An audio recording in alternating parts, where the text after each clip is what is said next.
ressent toujours les effets.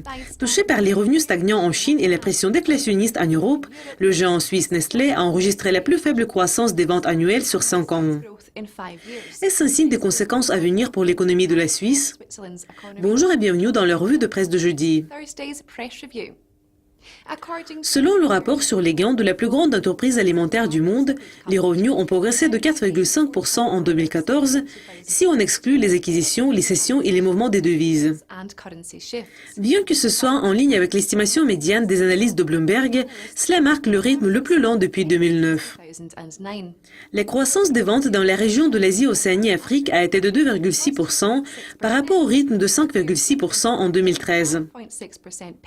En réponse aux chiffres, Nestlé a déclaré « Nous devions adapter notre portefeuille pour répondre à une évolution rapide des attentes des consommateurs chinois. » La société a également déclaré que la décision de la BNS d'abandonner le peg de l'euro franc suisse le 15 janvier va créer encore plus d'incertitudes en 2015.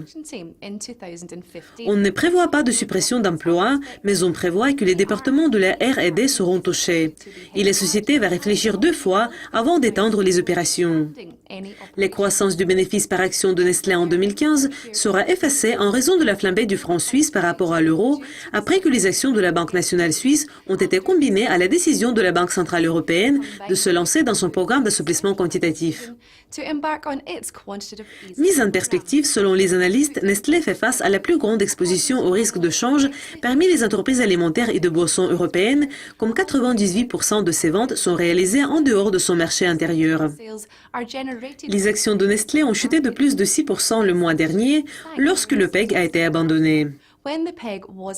Le franc suisse a perdu encore une fois son équilibre ce jeudi, après que l'enquête ZEW sur les anticipations suisses a glissé jusqu'au plus bas jamais vu, pour s'établir au niveau de moins 73,0 en février, par rapport à moins 10,8 enregistré en janvier.